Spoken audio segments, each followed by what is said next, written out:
कितनी ऊंची है नीचे से, इसका जो अप्रोच एंगल है बहुत ही लाजवाब है। जब इसके रियर को देखते हैं तो फॉर्च्यूनर से कंफ्यूज कर जाते हैं। जब आप इसे लेके चल रहे होते हैं तो बहुत सारे लोग जानने की कोशिश कर रहे होते हैं कि ये गाड़ी कौन सी। अगर मैं आपसे एक सवाल करूं कि भैया भारतीय बाजार में फुल साइज एसयूवीज के रूप में कौन कौन से विकल्प हैं, तो फटाक से आप जवाब दे देंगे, क्योंकि सब जानते हैं कि यहाँ पर फॉर्च्यूनर मिल जाती है, एंडेवर अब नहीं मिलती है। लेकिन मेरे पास एक एसयूवी है, ये है इसूजू MU-X। 2 वेरिएंट में आती है, 4x2 और 4x4। मेरे साथ 4x4 है। 4x2 की कीमत 35 लाख रुपए के आसपास है और 4x4 38 लाख रुपए एक शोरूम तक जाती है। अब आप सोच रहे होंगे कि मैं ये गाड़ी क्यों दिखा रहा हूँ। इसलिए दिखा रहा हूँ क्योंकि आपको पता होना चाहिए कि आपके पास और भी विकल्प अभी अवेलेबल हैं, जहां पर आपको फॉर्च्यूनर नहीं चाहिए। ये फॉर्च्यूनर से लंबी है, ये फॉर्च्यूनर से चौड़ी है, व्हील बेस भी इसका फॉर्च्यूनर से ज़्यादा बड़ा है और अंदर भी आपको फॉर्च्यूनर से ज़्यादा स्पेस मिलता है। मैं ऐसा क्यों बोल रहा हूँ, जब मैं पूरा वीडियो दिखाऊंगा तो आपको पता चल जाएगा। तो पूरा वीडियो अंत तक जरूर देखिएगा, कहीं मिस मत करिएगा, क्योंकि आपको एक विकल्प और एक तरीका दिखाने जा रहा हूं जहां पर आप फॉर्च्यूनर छोड़कर कुछ और भी सोच सकते हैं। और क्यों सोचना चाहिए, क्यों नहीं सोचना चाहिए, क्या आपको इसे खरीदना चाहिए या नहीं खरीदना चाहिए, इसका भी जवाब आपको इस वीडियो में मिल जाएगा। तो चलिए शुरू करते हैं।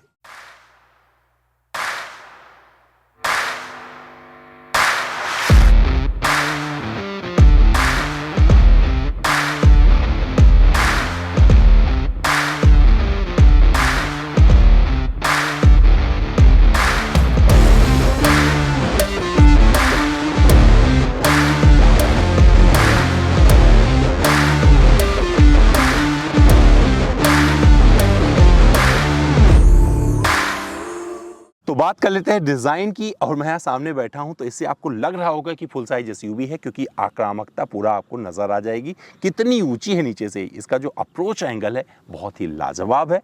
आपको क्या मिलता है यहाँ पर, आपको हेडलैम्प जो मिल रहा है ये प्रोजेक्टर मिलेगा और यहाँ पर आपको ये हैलोजन बल्ब के साथ में एक सिंपल सा ये मिल जाता है जो कि पार्किंग लाइट का भी काम करता है, हैजार्ड लैम्प का काम करता है और ये LED DRL। इस तरह से आपको इसी में पूरा का पूरा सिमटा नज़र आ जाएगा।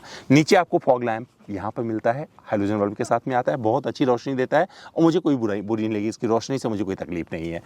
आपको क्रोम का अच्छा इस्तेमाल मिलेगा, यहाँ भी मिल जाता है और पूरे ग्रिल पर मिल जाएगा। इसूजू अपनी भूमिका का निर्वहन यहाँ पर करते हुए अच्छे से नजर आएगा और आपको एक बड़ा सा ग्रिल मिल जाता है जो कि बताता है कि ये एसयूवी है। और एक ऐसी एसयूवी है, अगर आप इस पर भरोसा जताओ ना तो शायद आपको आक्रामकता के मामले में, रोड प्रेजेंस के मामले में सबसे अलग रखेगी। इसकी चर्चा करेंगे जब परफॉर्मेंस की बात शुरू करेंगे वहाँ पर। लेकिन ये सारी चीज़ें मिलाकर आपको डिसअपॉइंट नहीं करती है।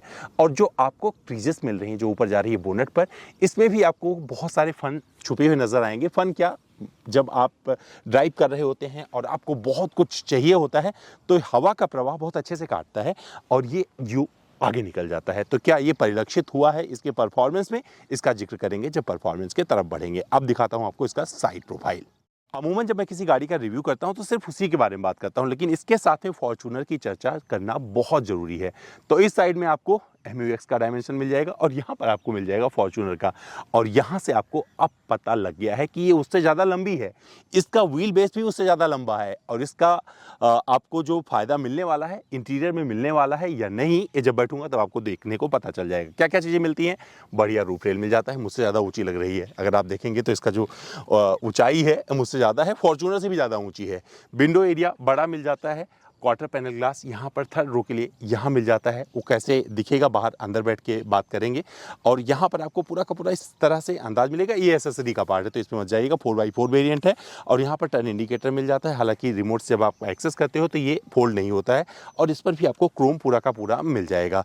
साथ में डोर हैंडल पर भी आपको क्रोम का इस्तेमाल अच्छा मिलेगा और ये फुटरेस्ट मिल जाता है जो कि एसयूवी का एक बहुत बड़ा पार्ट होता है, अपनी आक्रामकता यहाँ पर ये दिखाता है। अगर अलॉय की बात करेंगे तो यहाँ पर ड्यूअल टोन आपको अलॉय मिल जाता है। 255/60 R18 का ये टायर प्रोफाइल मिल जाता है। काफ़ी ज़्यादा आपको ये नज़र आ रहा होगा गैप, लेकिन जब आप इसे ऑफ रोडिंग वगैरह करते हैं ना तो इसका जो ट्रैवल है उसके साथ में ये बहुत ही मैच हो जाता है। और जब मैं ऑफ रोडिंग कर रहा था तो वहाँ पर इसने बताया इसकी भूमिका का निर्वहन किस तरीके से होता है वहाँ पे, और ये बहुत अच्छे से अपना काम करता है। उसका चर्चा करेंगे बाद में जब परफॉर्मेंस वाला पार्ट आपके सामने लेकर आऊँगा। चलिए रियर भी देख लेते हैं। अच्छा, बहुत सारे लोग ना जब इसके रियर को देखते हैं तो फॉर्च्यूनर से कंफ्यूज कर जाते हैं। कब तब तक कंफ्यूज होते हैं जब तक कि इसके इस टेल लैम्प को नहीं देख लेते हैं। तो बड़ा आपको एक टेल लैम्प मिलता है, क्रोम से घिरा हुआ मिलने वाला है। एक क्रोम की पट्टी यहाँ पे मिल जाती है और दोनों टेल लैम्प को आपस में मिलाने का काम करती है, यानी कि सेतु का काम कर देती है। isuzu की बैजिंग यहाँ पर आपको मिल जाएगी और MUX यहाँ पर लिखा हुआ मिल जाएगा। ये 4x4 है, इसको कहीं पर अंकित नहीं किया गया है। कहाँ किया गया है? यहाँ पर आपको स्टिकर के माध्यम से, मुझे लगता है बाद में चिपका दिया गया होगा। और यहाँ पर डिफॉगर मिल जाता है, स्टॉप माउंट लैंप यहाँ मिल जाएगा।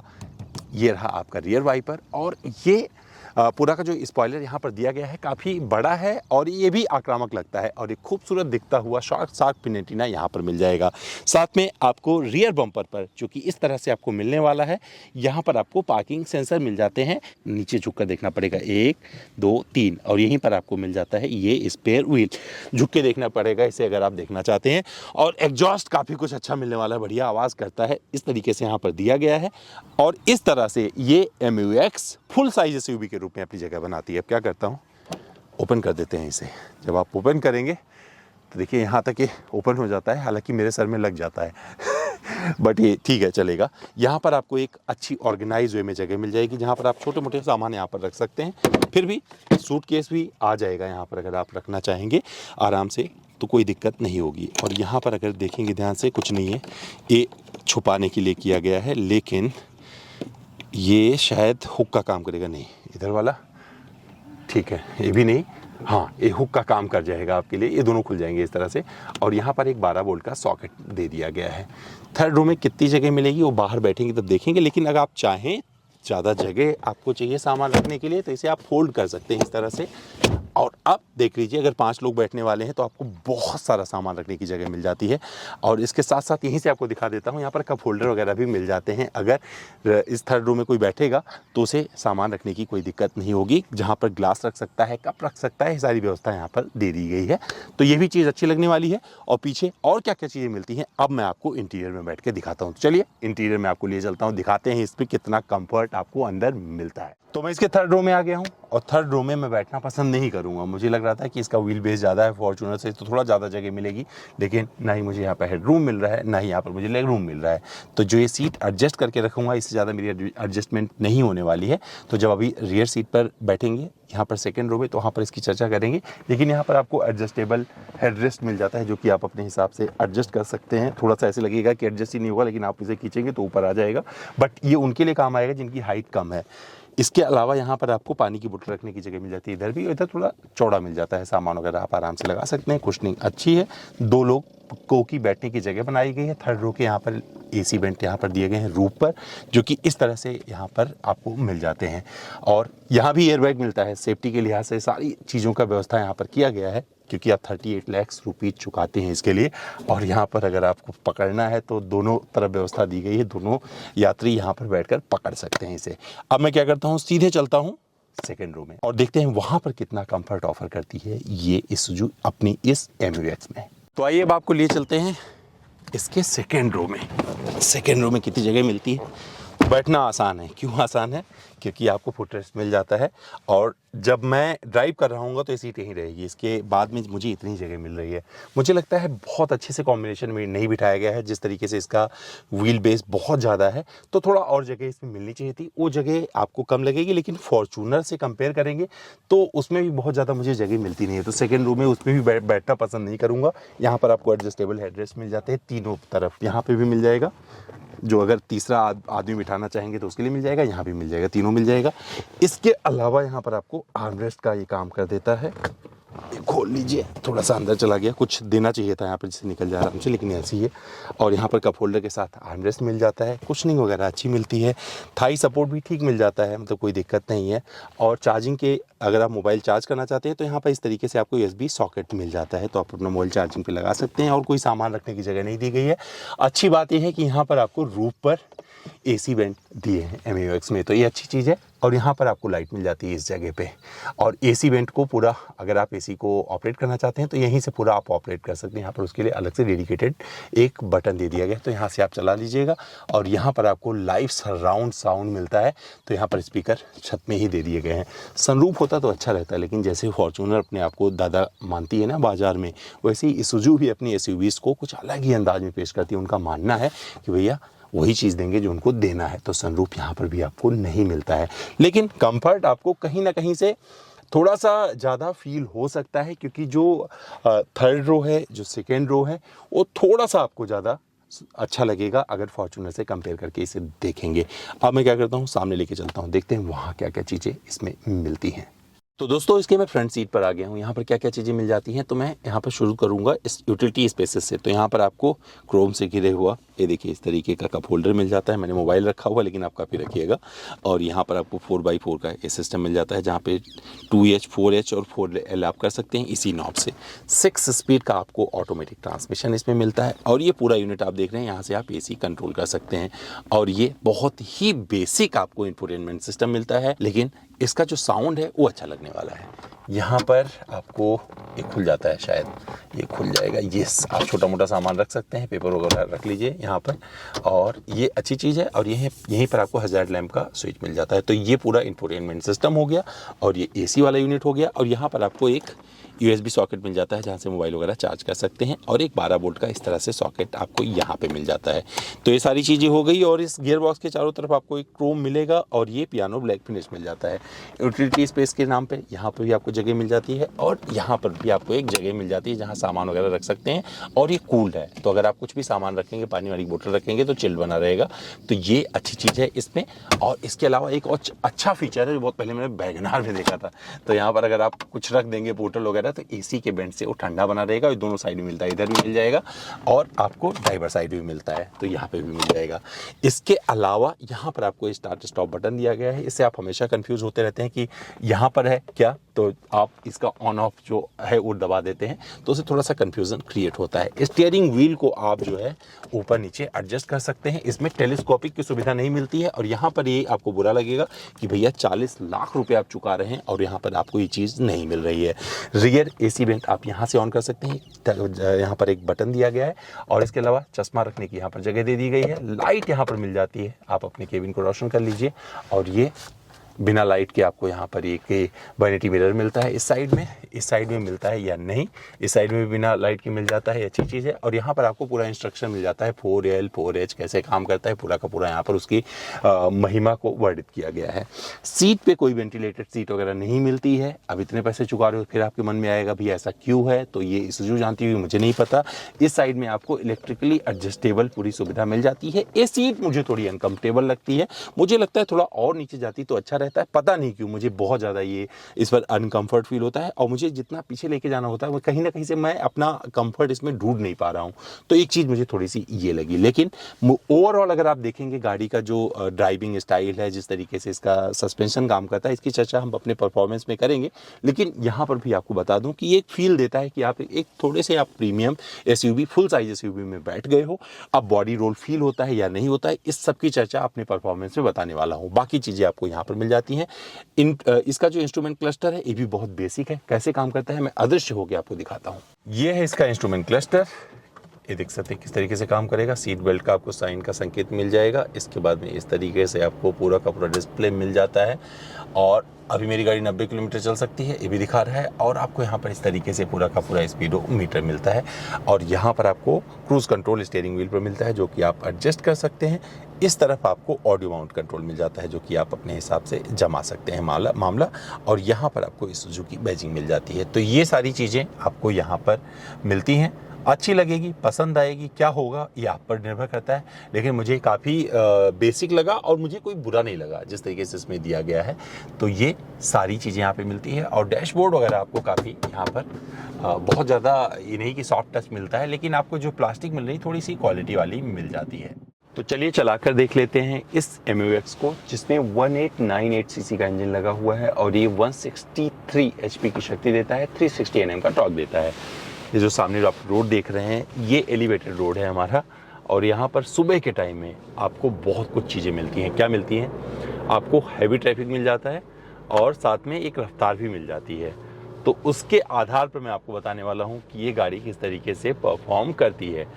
तो एक थोड़ा सा स्ट्रेस शुरू में आता है जब इसको, क्योंकि जो इसका पिकअप है जब आप आगे बढ़ाते हैं तो लगता है कि शिफ्ट ही नहीं कर रहा है, क्योंकि जो इसका 6 स्पीड का ऑटोमेटिक ट्रांसमिशन है उसमें थोड़ा सा आपको कहीं ना कहीं से स्ट्रेस मिलने वाला है, जब तक कि आप एक रफ्तार नहीं पकड़ लेते हैं। जब आप 80 के आसपास पहुंच जाएंगे तो ये वहाँ पर थोड़ा नॉर्मल होना शुरू हो जाती है और ये आवाज़ आपको केबिन में पता चलती रही। जैसे कि अभी शिफ्ट हो गई है तो अब थोड़ा सा ये स्ट्रेस फ्री हो चुकी है गाड़ी। तो यहाँ पर जो छोटा इंजन है उसका थोड़ा ना थोड़ा आपको फ़र्क लगेगा। हालांकि इसका जो पूरा जो इंजन का कास्टिंग की गई है, जिस तरीके से बनाया गया है, वो एल्यूमिनियम के अलावा एंटी फ्रिक्शन रखा गया है, जिससे कि बहुत कम आवाज़ वहाँ से जनरेट हो। इसके अलावा जो कैमशाफ्ट को ड्राइव करता है उस चेन को हैवी व्हीकल वाला इन्होंने रखा हुआ है, जो कि उसे सपोर्ट करता है कि परफॉर्मेंस अच्छे से निखार के दे। लेकिन आपको बताऊं, इस हैवी गाड़ी को मुझे लगता है थोड़ा और बड़ा इंजन चाहिए था, बट इसके साथ में ये कैसे परफॉर्म करती है तो वहाँ पर मैं कुछ चीज़ें आपको बता देता हूँ कि शहरी कंडीशन के हिसाब से आपको कोई दिक्कत नहीं है। और इसका जो रफ्तार होगा, जहाँ पर आप सबसे बढ़िया से इसे चला सकते हैं, जिस रफ्तार पर अभी मैं चल रहा हूँ 80 से 100 के बीच में मानिएगा, उसके आगे आप जाएंगे तो दिक्कत होने वाली है। और इसी बीच में जब आपका मन करे कि भैया अब ओवरटेक कर लेना चाहिए, तो अभी यहाँ पर तो कुछ लोग ऐसे चलते हैं कि आपको मौका नहीं देंगे। मैं इधर से ओवरटेक करता हूँ उल्टे साइड से, बट ओवरटेकिंग का कॉन्फिडेंस आपको अच्छा मिलने वाला है। और जब आप एक निरंतर रफ्तार पर चलेंगे तो वहाँ पर आपको थोड़ा सा संतोष भी लगेगा इसको चलाते हुए। हालांकि मेरी गाड़ी में ज़्यादा लोग नहीं बैठे, मैं अकेला ही बैठ के इसे ड्राइव कर रहा हूँ और मेरा कैमरा पर्सन है जो शूट कर रहा है। तो वहाँ पर मुझे लगता है कि हाँ, थोड़ा सा और रिफाइनमेंट रहता तो ज़्यादा अच्छा रहता। हालांकि केबिन इंसुलेशन अच्छा है, मतलब बाहर की वो इंजन का जो स्ट्रेस है वो तो पता चलता है, लेकिन केबिन इंसुलेशन ना कहीं से प्रभावित नहीं हुआ है। तो जब आप अच्छे रफ्तार पे भी चल रहे होंगे, जैसे कि अगर मैं 80 के ऊपर जाता हूँ, 100 के आसपास पहुँचता हूँ, तो यहाँ पर भी आपको एक कॉन्फिडेंस मिलेगा। और इस गाड़ी के जितना इसका वेट है और जो इसका लंबाई चौड़ाई ऊंचाई है, फॉर्च्यूनर से भी थोड़ी ज़्यादा ये आपको मिलती है लंबाई चौड़ाई में, लेकिन ये वेट आपको बहुत ज़्यादा पता नहीं चलेगा जब आप एक निरंतर रफ्तार पर चल रहे होंगे। पता कब चलेगा? जब आप उठ रहे होंगे, यानी कि आप सिटी ट्रैफिक में से कंटिन्यूसली ड्राइव कर रहे होंगे, तो वहाँ पर ये आपको फील दिलाती रहेगी कि भैया इसको थोड़ा सा स्ट्रेस मिल रहा है, ये शिफ्टिंग आपको थोड़ा प्रिसाइज नहीं लगेगी। बाकी ओवरऑल एक्सपीरियंस आपको अच्छा लगेगा। रोड प्रेजेंस बहुत बेहतरीन है। और अगर विजिबिलिटी की बात करें तो आरबीएम में बढ़िया से आपको व्यू मिल जाता है, IRBM अच्छे से काम कर देता है। इंफोटेनमेंट सिस्टम मुझे पसंद नहीं है, मुझे लगता है कि अगर इन्हें इंडिया में बेचना है तो इसे अपग्रेड करना चाहिए। एंड्रॉयड ऑटो, एप्पल कारप्ले आता है, लेकिन मेरा फ़ोन ही कनेक्ट नहीं हो पाया इससे। कुछ इसमें एरर आ जाता है, जिससे मैं इसको कनेक्ट करने की कोशिश करता हूँ। हालांकि साउंड सिस्टम बहुत अच्छा है, वो अच्छे से परफॉर्म करता है। और अगर स्टीयरिंग व्हील की बात करेंगे तो ये आपको बहुत परफेक्ट लगने वाला है। ये काफ़ी प्रिसाइज है, खास करके जो टर्निंग रेडियस है उस लिहाज से भी मुझे ये अच्छा लगा। लेकिन बॉडी रोल मुझे काफ़ी भयंकर महसूस होता है इस गाड़ी में। क्यों होता है मुझे नहीं पता, लेकिन ये जितनी भी एसयूवीज़ हैं, आप बड़ी एसयूवीज़ की बात करते हैं तो वहाँ पर आपको अगर एस क्लास भी चला रहे हैं तो बॉडी रोल फील होगा। लेकिन इसमें मुझे थोड़ा सा ज़्यादा लगा, मुझे लगता है थोड़ा सा उसे और अच्छा किया जा सकता था। अगर सस्पेंशन सेटअप की बात करें तो सस्पेंशन सेटअप परफेक्ट है, इंडियन कंडीशन के हिसाब से दुरुस्त है, क्योंकि थोड़ी सी ऑफ रोडिंग भी की थी, तो उस लिहाज से भी मुझे अच्छा लगा। और जब आप इसे किसी स्पीड ब्रेकर वगैरह से लेकर कूद रहे होते हैं तो बहुत ज़्यादा आपको झूला नहीं झुलाती है, जैसे कि अमूमन एसयूवीज़ ऐसा कर जाती हैं। तो मुझे लगता है कि थोड़ा सा बैलेंस बनाया गया है, सख्ती भी है और नरमी भी है, दोनों के बीच में आपको एक कंफर्ट देने की कंपनी ने कोशिश की है, जो कि काफ़ी अच्छा आपको इसमें एक पैकेज के रूप में मिल जाता है। अब आप बोल सकते हैं भैया ये बहुत ज़्यादा नंबर नहीं कर रही है, कैसे मिलेगी? तो अभी वो ईसुज़ू की अपनी प्लानिंग है, उनका सेल्स नेटवर्क कैसे दुरुस्त करना है, उनको अपनी इस पे मेहनत करने की ज़रूरत है, तभी जाके बहुत कुछ चीज़ें जम पाएंगी। अगर ड्राइविंग कंफर्ट की बात करें तो आपको बता दूं, बहुत सारी चीज़ें कंफर्टेबल इस गाड़ी में आपको लगेगी। जैसे कि हेडरूम अच्छा मिल जाता है, अगर रियर सीट पर आप बैठते हैं तो कोई दिक्कत नहीं आने वाली है। साथ में जब एसी की बात करते हैं, खास करके जब ये उमस वाला मौसम होता है, तो यहाँ पर बहुत अच्छे से कूलिंग दे रहा है। और मुझे वैसे भी जो इस पर रूफ पे एसी दिया जाता है वेंट, वो पसंद है, क्योंकि उससे कूलिंग बहुत जल्दी मिल जाती है। तो ये कि ये इस गाड़ी के फेवर में जाती है चीज़। और जब आप इसे लेके चल रहे होते हैं तो बहुत सारे लोग जानने की कोशिश कर रहे होते हैं कि ये गाड़ी कौन सी है, क्योंकि ईसुज़ू को बहुत ज़्यादा लोग इंडिया में नहीं जानते हैं, अभी इतने बड़े लेवल पर नहीं पहचानते हैं। तो जब तक ईसुज़ू पढ़ नहीं लेते हैं तब तक उनको नहीं समझ आता है कौन सी गाड़ी। तो ये MU-X है। अभी मुझे लगता है ईसुज़ू को और बहुत ज़्यादा लोगों को बताने की ज़रूरत है कि उनके पास में एक फुल साइज SUV है। हालांकि कीमत बहुत ज़्यादा है, तो कीमत सारी जितनी फुल साइज SUVs हैं उनकी सबकी कीमत इसी के आसपास आपको मिलती है, और ज़्यादा विकल्प बचे नहीं हैं। इसलिए हो सकता है जिनको फॉर्च्यूनर नहीं चाहिए, उनको ये चीज़ पसंद आ जाए, ये गाड़ी उनको अच्छी लग जाए। इसके अलावा अगर सीट कंफर्ट की बात करेंगे तो सीट पे मुझे लगता है कि बेसिक फीचर्स जो होने चाहिए थे इसमें और मिलते तो अच्छा रहता, क्योंकि अभी इलेक्ट्रिकली एडजस्टेबल सीट ही आपको यहाँ पर मिलती है। वेंटिलेटेड सीट होती तो और अच्छा रहता है इस गाड़ी के लिए। सनरूफ वगैरह आता नहीं है। फीचर्स की तो इसमें बहुत ज़्यादा कमी है, लेकिन सेफ्टी फीचर्स इसमें बहुत सारे दिए हैं कंपनी ने। जैसे कि आपको 6 एयर बैग मिल जाते हैं, तो कोई एक आपको सेफ्टी महसूस होगी। और इस गाड़ी की जो क्वालिटी है, बिल्ड क्वालिटी, वो भी काफ़ी बेटर है। तो इस लिहाज से आपको कहीं पर घबराने या डरने की ज़रूरत नहीं है। अगर आप फॉर्च्यूनर लेके इस पर जाने की सोच रहे हैं तो आपको दिक्कत नहीं आने वाली है। बम्पर टू बम्पर ट्रैफिक में जब आप इसे चला रहे होंगे तो वहाँ पर भी आपको चीज़ें अच्छी लगेंगी, बट वही आपको जैसे शुरू में जिक्र किया कि भैया ये स्ट्रेस में रहती है, क्योंकि शिफ्टिंग में ना थोड़ा वक्त लगाती है। तो यहाँ पर जब आप लोअर स्पीड पर चल रहे होंगे तो लगेगा जैसे आप कोई गाड़ी फर्स्ट गियर में डाल देते हो, लगातार चलती रहती है तो थोड़ा अजीब लगता है। वैसे ही आपको इसमें भी फीलिंग आने वाली है। बाकी तो मुझे सही लगी गाड़ी, और बहुत कुछ अभी सुजुकी को करना है, बट मुझे जितना बोलना था बोल दिया है। क्रूज कंट्रोल वगैरह मिल जाता है, कोई दिक्कत ही नहीं है। इसके अलावा आर्मरेस्ट यहाँ पर आप इसको इस तरह से मिल जाता है। इस सीट के बारे में बोलना चाहूँगा कि ये सीट मुझे कतई कंफर्टेबल नहीं लग रही है। क्यों नहीं लग रही? क्योंकि मैं अपना कंफर्ट ढूंढने के लिए हर जगह पर इसे एडजस्ट कर चुका हूँ, बट मुझे कंफर्ट नहीं मिला। तो मुझे लगता है थोड़ा सा इस पर और काम करने की ज़रूरत है अगर इसे इंडियन मार्केट में कंपनी को बेचना है। हर कहानी का एक निष्कर्ष या उपसंहार बोलें होना ज़रूरी होता है और अच्छा लगता है। तो इसका उपसंहार भी कर देता हूं और आपको बताता हूं कि ये MU-X आपको क्यों खरीदनी चाहिए। अगर आपको एक अलग अंदाज वाली और फॉर्च्यूनर से सस्ती 4x4 SUV चाहिए तो फुल साइज SUV में ये MU-X आपको डिसअपॉइंट करेगी। कहाँ पे? फीचर्स के मामले में। लेकिन जब आप इसे चलाएंगे, आप ऑफ रोडिंग कर रहे होंगे, आप कहीं से लेकर निकल रहे होंगे ऊबड़ खाबड़ गड्ढों से, तो इसका जो सस्पेंशन सेटअप है आपको डिसअपॉइंट नहीं करेगा। हालांकि भयंकर बॉडी रोल आपको फील होगा जब आप सोच रहे होंगे कि कार जैसा ये एक्सपीरियंस दे दे, ऐसा कुछ नहीं होने वाला है। आपको पूरा बॉडी रोल एक्सपीरियंस होगा और आपको वहाँ पर आराम से ही चलाना है इस गाड़ी को। ये नहीं कि आप कुछ भी करना शुरू कर दें।